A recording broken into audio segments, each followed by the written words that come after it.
ఆకునూరి మురళి రాజీనామా చేశారు. ఈ ప్రభుత్వం ఏర్పాటైన తర్వాతే ప్రతిష్టాత్మకంగా తీసుకున్న ఒక విద్యా కమిషన్ ని ప్రత్యేకంగా ఏర్పాటు చేసింది. గతంలో తెలంగాణ ప్రభుత్వంలో విద్యా కమిషన్ ఈ స్థాయిలో లేదు, అసలు విద్యా కమిషన్ అటువంటి ప్రస్తావన లేదు. అయితే విద్యని మరింతగా మెరుగుపరుచుకోవాలి, ఎడ్యుకేషన్ సిస్టమ్ని కొంత ముందుకు తీసుకెళ్లిన రకంగా విద్యా కమిషన్ అనేది రేవంత్ రెడ్డి ప్రభుత్వంలో ఏర్పాటైంది. దానికి రిటైర్డ్ ఐఏఎస్ అధికారి ఆకునూరి మురళిని మొదటి చైర్మన్గా నియమించారు. అయితే ఇప్పుడు ఆయన రాజీనామా చేశారు. సిఎస్ కి రాజీనామా లేఖను పంపారు ఆకునూరి మురళి. ఎస్, ఆ లెటర్ నా చేతిలో ఉంది, ఇదే ఆ రాజీనామా లేఖ. ఆ రాజీనామా లేఖ ఇదే. నేను మీకు ఆర్టీవీ స్క్రీన్ పై కూడా చూపిస్తున్నాను. ఆ చేతిలో ఉన్నటువంటి రాజీనామా లేఖని కూడా మీరు ఆర్టీవీ స్క్రీన్ పై చూస్తూ ఉన్నారు. సో ఈ రాజీనామా లేఖలో ఏముందో చూద్దాం. ఒకసారి రాజీనామా లేఖ చూస్తే, requesting acceptance of my resignation as a chairperson of Telangana education commission. I would like to thank the government of Telangana for giving me the opportunity to serve the chairperson of Telangana Education Commission. As we have completed the task of submitting a comprehensive report on education with recommendations, I am submitting my resignation to the post of chairperson Telangana Education Commission. మీరు నియమించినటువంటి నాకు target అయిపోయింది, మా task అయిపోయింది. As we have completed the task of submitting a comprehensive report. So ఒక రిపోర్ట్ని మీకు ఇవ్వాలనుకున్నాం, ఆ రిపోర్ట్ని ఇచ్చేసాం, మా పని పూర్తి అయిపోయినాక రాజీనామా చేస్తున్నాను. మీకు ఇంట్రెస్టింగ్గా దీంట్లో అసలు రాజీనామా గల ట్విస్ట్ ఏంటి, అనుమానాలు ఏంటి, ఇప్పుడే రాజీనామా తర్వాత సోషల్ మీడియాలో జరుగుతున్న చర్చ ఏంటి, ప్రముఖులు చెప్తున్న మాట ఏంటో చెప్తాను. బిఫోర్ దాట్ 2024 సెప్టెంబర్లో విద్యా కమిషన్ చైర్మన్గా నియమించబడ్డారు ఆకునూరి మురళి.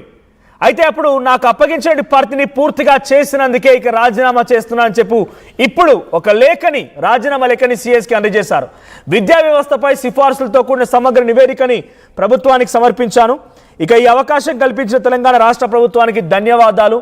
అయితే ఇప్పుడు ఆయన పదవీ కాలం మరో 4 నెలలు ఉండగానే రాజీనామా చేశారట. ఇక్కడ ట్విస్ట్ ఏంటనంటే, ఆయన గతంలో ఫీజు స్ట్రక్చర్కి సంబంధించి ఒక నివేదికను అందించారు ప్రభుత్వానికి. ద మెయిన్ కాజ్, అసలు ప్రముఖంగా ఆయన ఈ కమిషన్ నియమించడానికి గల కారణం ఏంటంటే విద్యా వ్యవస్థ ఎటువంటి సమూల మార్పులు చేయాలని. దానిలో ప్రధానమైనటువంటి అంశం తెలంగాణ రాష్ట్ర కాంగ్రెస్ పార్టీ ఎన్నికల మేనిఫెస్టోగా పెట్టిన అంశం విద్యని అందరికీ అందించడంతో పాటుగా ప్రైవేట్ కాలేజీలు, ప్రైవేట్ స్కూల్లో ఫీజులకు సంబంధించిన విషయాన్ని కూడా నియంత్రిస్తామనేది ఒక ప్రముఖమైనటువంటి కండిషన్గా పెట్టుకొచ్చాయి. అయితే దానిపైన ఆకునూరి మురళి ఒక లేఖను అందించారు, ఒక రిపోర్ట్ ఇచ్చారు. ఆ రిపోర్ట్ ఇప్పటి వరకు కేవలం ఒక ఇలా రిపోర్ట్ ఇచ్చారు లేదో ఇలా పడేశారంతే. 3 లక్షలు, 4 లక్షలు, 5 లక్షలు, 10 లక్షల ఫీజులు, ఎల్కేజీ పిల్లలకి 4-5 లక్షల ఫీజులు. ఈ ప్రైవేట్ కార్పొరేట్ విద్యా వ్యవస్థలో ఫీజు నియంత్రించడం అనేటువంటి హామీని ఇచ్చిన తెలంగాణ రాష్ట్ర ప్రభుత్వం దానికోసం కమిషన్ వేసింది. ఆ కమిషన్ ఇచ్చిన రిపోర్ట్ని, కేవలం ఇచ్చిన రిపోర్ట్ని ఇలా పడేసింది అంతే. ఆ రిపోర్ట్ ఎక్కడ కూడా ముందుకు వచ్చిన దాఖలాల్లో ఫీజు నియంత్రణ ఆయన ఆ మూసేలేదు. ఇకపోతే ఆయన ఇంటిగ్రేటెడ్ స్కూల్ని కూడా విభేదించారు. ఇంటిగ్రేటెడ్ స్కూల్ ఇప్పుడు కడుతున్నారు. ముందుగా కొడంగల్ని పైలట్ ప్రాజెక్టుగా తీసుకున్నారు ముఖ్యమంత్రి రేవంత్ రెడ్డి. కొడంగల్ నియోజకవర్గంలోని ఓ ప్రాంతాన్ని పైలట్ ప్రాజెక్ట్ కింద తీసుకొని అక్కడ ఇంటిగ్రేటెడ్ స్కూల్ నిర్మాణం చేపడుతున్నారు. అయితే ఆ ఇంటిగ్రేటెడ్ స్కూల్ నిర్మాణాన్ని కూడా ఒకానొక మీడియా సంస్థకి ఇచ్చిన ఇంటర్వ్యూలో ఆకునూరి మురళి విభేదించారు. ఏమని?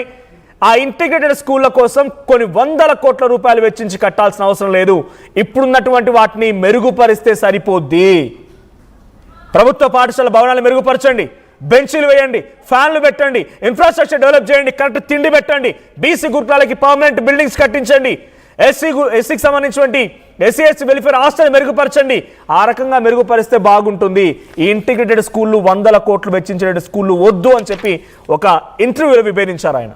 బహుశా ఆయన ఈ రకంగా విభేదించడం, ఆ ప్రభుత్వం ఆ నివేదికని పట్టించుకోకపోవడం, నివేదికని ఏమాత్రం ఖాతరు చేయకపోవడంతో ఇప్పుడు ఏదేం జరిగినా మళ్ళీ నా మీదకే వస్తుంది అనుకున్నారా ఏమో ఈ ప్రభుత్వంలో జరిగినటువంటి ప్రతి చర్య మీద. సో ముందస్తుగానే అలర్ట్ అయిపోయి రాజీనామా చేశారు అనే అనుమానం కూడా కలుగుతోంది. సో డైరెక్ట్గా పాయింట్కి వెళ్దాం. మా ప్రతినిధి మధు కూడా సిద్ధంగా ఉన్నారు. మధు, ఎడ్యుకేషన్ కమిషన్, విద్యా కమిషన్ మొదటగా స్టార్ట్ అయింది ఈ ప్రభుత్వంలోనే. ఆ విద్యా కమిషన్ ఒక నివేదికనిచ్చింది ఫీజుల విషయంలో, తర్వాత స్కూళ్ళ మార్పుల విషయంలో ఇచ్చింది. ఆ రిపోర్ట్ ఏమని తెలియదు, ఆ రిపోర్ట్ ఎంతమైనా అమలు పరిచారో తెలియదు. ఇంకొక 4 నెలల సమయం ఉండగానే ఆకునూరి మురళి రాజీనామాకు కారణం ఏంటి?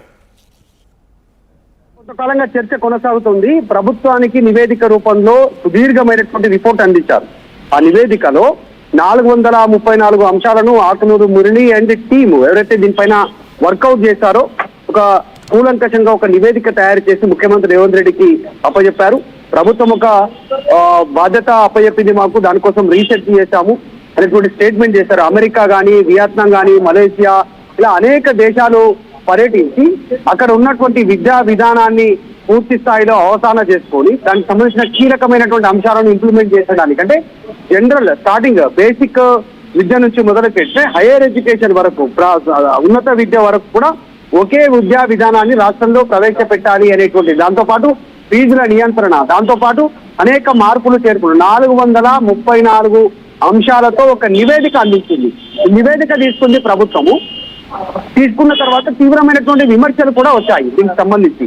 ప్రతిపక్షాల నుంచి, ప్రజాక్షేత్రాల నుంచి ఆకునూరి మురళి వన్ సైడ్ లో నిర్ణయాలు తీసుకుంటున్నారు, రేవంత్ రెడ్డి దీన్ని యాక్సెప్ట్ చేయొద్దు అనేటువంటిది నిరసనలు వ్యక్తమయ్యాయి. దాని తర్వాత ఇది కేవలం నివేదిక మాత్రమే, దీన్ని ఇంప్లిమెంట్ చేయాలా వద్దా ప్రభుత్వం నిర్ణయం తీసుకుంటుంది అనేటువంటిది రేవంత్ రెడ్డి క్లారిటీ ఇచ్చారు విమర్శలకు సంబంధించి. సో ప్రస్తుతం ఆయన అనూహ్యంగా ఒక్కసారిగా రాజీనామా చేయడం, సిఎస్ కు లేఖ పంపడం, నాకు అప్పచెప్పారు బాధ్యత, ఆ బాధ్యత కంప్లీట్ అయిపోయింది అనేటువంటిది. జనరల్ గా బాధ్యత అప్పచెప్తే దాన్ని ఇంప్లిమెంట్ చేసేంత వరకు దాని బాధ్యత అంటారు, కానీ నివేదిక మాత్రమే అప్పచెప్పి బాధ్యత కంప్లీట్ అయింది అనేటువంటిది Akunuru Murali education commission rights ఉన్నాయా? ఆ నివేదికని అమలు పరిచేటువంటి రైట్స్ ఆ ఎడ్యుకేషన్ కమిషన్ ఫుల్ ప్లెజ్డ్ గా అప్పుడు ప్రభుత్వం కమిషన్ ఏర్పాటు చేసినప్పుడు ఇచ్చిందా?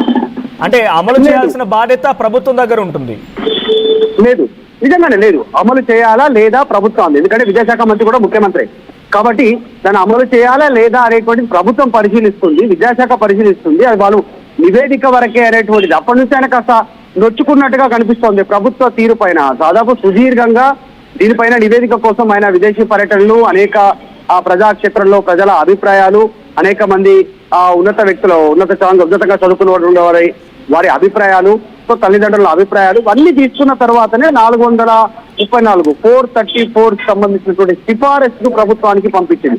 ఆ పంపించినటువంటి ప్రీ ప్రైమరీ నుంచి ఉన్నత స్థాయి విద్య వరకు పూర్తి స్థాయిలో మార్పులు చేర్పులు చేయాలి. అప్పుడే విద్యా వ్యవస్థ ఒక ఘాటున పడుతుంది, అప్పుడే ఒక పర్ఫెక్ట్ స్టేజ్ లోకి వస్తుంది అనేటువంటిది. ఇక ప్రజల నుంచి తీసుకున్న అభిప్రాయాల్లో రాష్ట్ర వ్యాప్తంగా ప్రభుత్వ, ప్రైవేటు సంబంధించినటువంటి విద్యా సంస్థలను సందర్శించారు.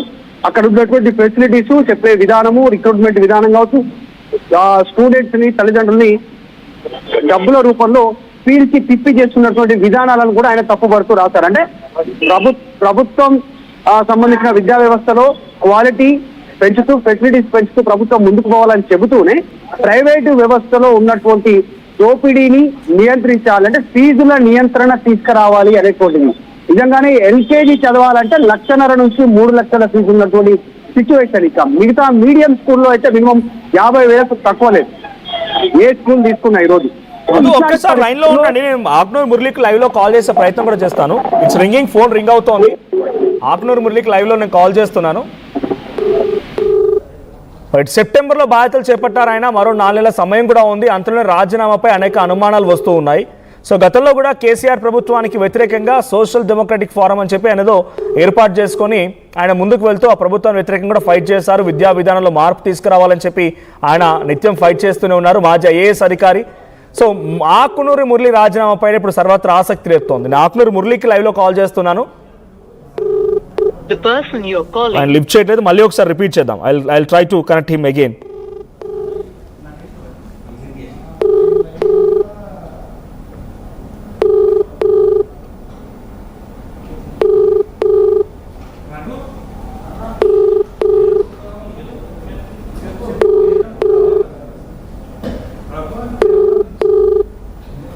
రైట్, ఆకునూరి మురళికి లైవ్ లో కాల్ చేస్తున్నా, ఆయన అటెండ్ చేయట్లేదు. బహుశా డెఫినెట్గా ఆయన ఒక్కసారిగా రిజైన్ అనగానే హెక్టిక్ ఉంటుంది.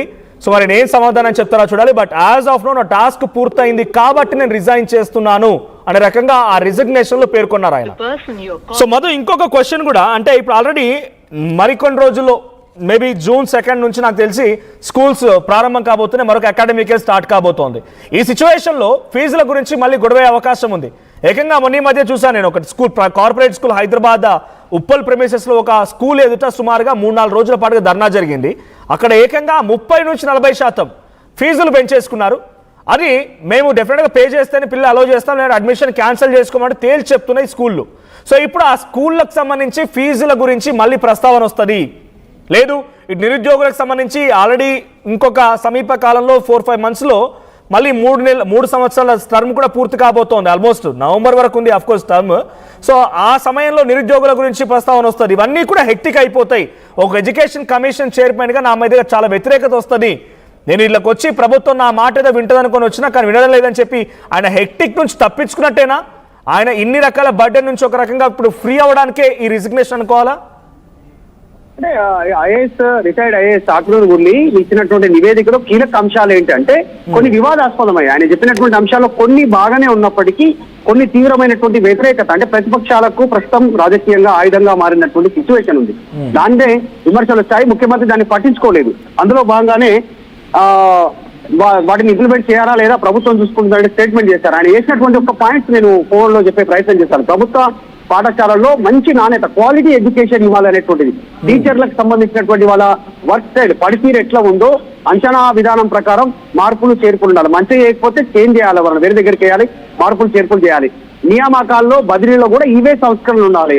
అంటే నాకు తెలిసి ఒక మోస్ట్ కాంట్రవర్షియల్ థింగ్ కూడా వాళ్ళకి ఇచ్చేటువంటి సాలరీ పే స్కేల్ మీద కూడా ఉంది కదా. మార్కులు కూడా 35% ఇప్పటివరకు పాస్ మార్కులు ఉన్నాయి విద్యార్థులకు సంబంధించి. దాన్ని 45% కు పెంచాలనేటువంటి సిఫారసు చేయడం కావచ్చు. తర్వాత డ్రాప్ అవుట్ విద్యార్థుల సంఖ్య తగ్గించడానికి కొంచెం నిర్ణయాలు కావచ్చు. డిజిటల్ వైపు ప్రభుత్వ పాఠశాలను తీసుకెళ్లాలనేటువంటి ప్రకారం టెక్నాలజీ ఇవంతా బాగానే ఉంది. కానీ ప్రభుత్వ ఉద్యోగుల జీతాలు ఎక్కువ ఉన్నాయి, వాటిని తగ్గించాలి. దాని ప్రకారమే వాళ్ళ వర్క్ ప్రకారమే ప్రమోషన్స్ ఉండాలి, తర్వాత బదిలీలు ఉండాలి, ఇవన్నీ ఉండాలనేటువంటిది ఆయన నివేదికలో చెప్పినటువంటి కొన్ని కీలక అంశాలు. అవన్నీ కూడా విమర్శల పాలయ్యాయి. ఇప్పుడు ప్రభుత్వ ఉద్యోగులను కానీ ప్రభుత్వ సంబంధించినటువంటి అంటే ఎడ్యుకేషన్ డిపార్ట్మెంట్ వాళ్ళు ముట్టుకుంటే ఇప్పుడు నెగిటివ్ వచ్చే అవకాశం ఉంది రానున్న రోజుల్లో. కాబట్టి ప్రభుత్వం దాన్ని పక్కన పెట్టింది, అసంతృప్తిగా ఉన్నట్టుగా తెలుస్తోంది. నాకు అప్పయిన బాధ్యత నేను చేసినా రేవంత్ రెడ్డి ఇష్టపూర్వకంగా లేరు, ప్రభుత్వం ఇష్టపూర్వకంగా లేదనేటువంటిది కొంతమంది దగ్గర ఆయన మెన్షన్ చేశారు గతంలో. సో అందులో భాగంగానే ఆయన అసంతృప్తితో రాజీనామా చేసినట్టుగా చాలా స్పష్టంగా కనపడతా ఉంది. అందులో భాగంగానే సిఎస్కి అనూహ్యంగా రాజీనామా లేఖను పంపారే యాక్సెప్ట్ చేయాల్సిందిగా. రైట్. అంటే ఇప్పుడు ఆయన పైన ఏదైనా ప్రెషర్ ఉందా, గవర్నమెంట్ వైపు నుంచి ఏదైనా ప్రెషర్ ఉందా? అంటే ఈ డెఫినెట్గా అధికారులు గతంలో రాజీనామా చేసిన వాళ్ళు చాలా మంది కూడా thank you for this opportunity అని చెప్పి రిజైన్ చేస్తారు అఫ్ కోర్స్. బట్ ఇప్పుడు ఏదైనా ప్రెషర్ కనబడుతుందా? ప్రెషర్లోనే ఆయన రిజైన్ చేశారనుకోవాలా? ప్రెషర్ అని కాదు, జనరల్ గా మనం చూస్తాం కొంతమంది ఐఏఎస్ ఐపీఎస్ అధికారులు ప్రభుత్వాల నిర్ణయాలు కరెక్ట్ గా ఉండవు అనేటువంటిది బాహాటంగా కొంతమంది ఓపెన్ స్టేట్మెంట్ ఇస్తారు. అట్లా ఇచ్చినటువంటి స్టేట్మెంట్లు ఇచ్చిన వల్ల ఆకునూరు మురళి కూడా గత బీఆర్ఎస్ ప్రభుత్వ హయాంలో ప్రభుత్వాన్ని తీవ్రంగా విమర్శలు చేశారు. సో ఆ విధానం ప్రకారంగా కాంగ్రెస్ అధికారంలోకి వచ్చిన తర్వాత ఆయనను విద్యా కమిషన్ చైర్మన్ గా నియమించారు. కానీ ఆయన కాంగ్రెస్ అధికారంలో ఉన్నప్పుడు కూడా ఆయన చెప్పినటువంటి అంశాలు ఇంప్లిమెంట్ చేసేటువంటి దశకు చేరుకోవడం లేదు. ముఖ్యమంత్రి ఓపెన్ స్టేట్మెంట్ చేశారు. నివేదిక వచ్చింది, నివేదిక ఏం సుప్రీం కాదు, అదేం చట్టం కాదు, మేము దాన్ని ఇంప్లిమెంట్ చేస్తేనే ప్రభుత్వ విధానంలోకి తీసుకొని యాక్సెప్ట్ చేస్తేనే ఇంప్లిమెంట్ అవుతుంది, అది నివేదిక మాత్రమే అనేటువంటిది తీసివేసినట్టుగా మాట్లాడంతో ఆయన నొచ్చుకున్నట్టుగా తెలుస్తుంది. మంచి విధానం, దీన్ని ఇంప్లిమెంట్ చేయాలనేటువంటిది ముఖ్యమంత్రి ఎక్కడ ఆకునూరు మురళికి బాసటగా అండగా నిలబడలేదు. కాబట్టి ఆయన కాస్త ఆసక్తి తక్కువైంది, ఆయన కాస్త అసంతృప్తితో ఉన్నట్టుగా తెలుస్తా ఉంది ప్రభుత్వం పైన. మొదటి నుంచి కూడా కొన్ని రోజులు సైలెంట్ గా ఉన్నారు.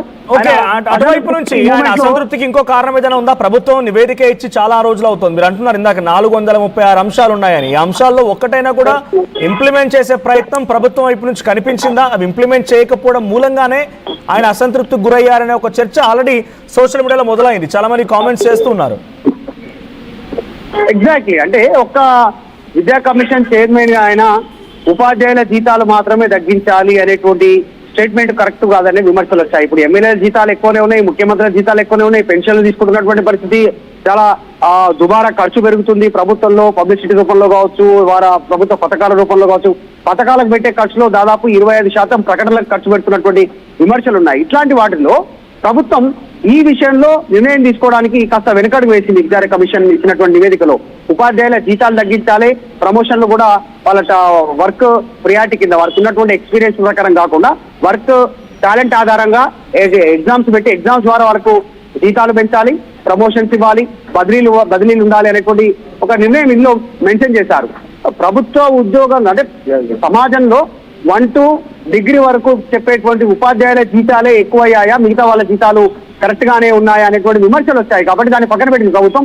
మొత్తానికి ఆయన నివేదికలో కొన్ని అంశాలు టెక్నికల్ గా ప్రభుత్వ పాఠశాలను బలోపేతం చేయాలి, తర్వాత టెక్నాలజీ రకంగా ఇప్పుడున్నటువంటి డిజిటలైజేషన్ వైపు అడుగులేసేలా ప్రభుత్వం నిర్ణయాలు ఉండాలి. ప్రభుత్వ పాఠశాలలో, ప్రభుత్వ కాలేజీలో, ప్రభుత్వ స్కూళ్ళలో అనేటువంటిది ఆయన మంచి అంశమే. తర్వాత ప్రైవేట్ స్కూళ్ళలో ఫీజు నియంత్రణ అనేటువంటిది కరెక్టే. కానీ ఇప్పుడు private school mafia, private education mafia ఈరోజు ప్రభుత్వాలను శాసిస్తున్న తీరు ఉంది, ఒక రాష్ట్రంలో కాదు దేశవ్యాప్తంగా కూడా. కాబట్టి అదంతా ఈజీ కాకపోవచ్చు. ప్రభుత్వం ఎంతో కఠినంగా నిర్ణయాలు తీసుకుంటే తప్ప ప్రైవేటును కంట్రోల్ చేసే పరిస్థితి లేదు. ఇక్కడ ప్రభుత్వంలో కూడా ఇంప్లిమెంట్ చేయాలంటే భారీ ఎత్తున ప్రభుత్వ కేటాయింపులు ఉండాల్సినటువంటి అవసరం ఉంది విద్యాశాఖ మంత్రి. ప్రస్తుతం ముఖ్యమంత్రి విద్యాశాఖ మంత్రిగా కూడా కొనసాగుతున్నారు. కాబట్టి ఆకునూరు మురళి రాజీనామా ప్రభుత్వానికి షాక్ ఈరోజు. Right, thank you Madhu. So కొన్ని కామెంట్స్ కూడా వచ్చాయి. కల్వ రవి అంట, పాప ప్రక్షాళన చేసుకో, వరస్ట్ పార్టీని రూలింగ్లోకి తెచ్చావు అనేది ఒక కామెంట్ వచ్చింది. తర్వాత శాంసమ్ అంట, గుడ్ రిటైర్మెంట్ తీసుకోండి, బాయ్ బాయ్ అని ఒక కామెంట్. తర్వాత రిజైన్ కరెక్ట్ కాదు అని తారకరామ శ్రీనివాసరావు వెల్ల ఆయన ఒక కామెంట్ చేశారు. గుడ్ జాబ్ మురళీ సార్ అని ఇంకొకటి. తర్వాత దరిద్రం వదిలిందని ఇంకో కామెంట్. అంటే ఏదేం జరిగినా రకరకాల కామెంట్స్ వస్తున్నాయి, రకరకాల ఒపీనియన్స్ కూడా వస్తూ ఉన్నాయి. సో మీ అభిప్రాయం ఏంటి కామెంట్ చేయండి. ఆకునూరు మురళి విద్యా కమిషన్ చైర్పర్సన్గా రాజీనామా చేయడానికి మీరు ఎలా చూస్తారో కామెంట్ చేయండి. Big shocking news to the Telangana government అని చెప్పాలి. ఆయన సడన్గా ఒక్కసారిగా రాజీనామా చేయడం షాక్ గురి చేసిన అంశం అని చెప్పాలి. ఆయన ఇచ్చినటువంటి నివేదికని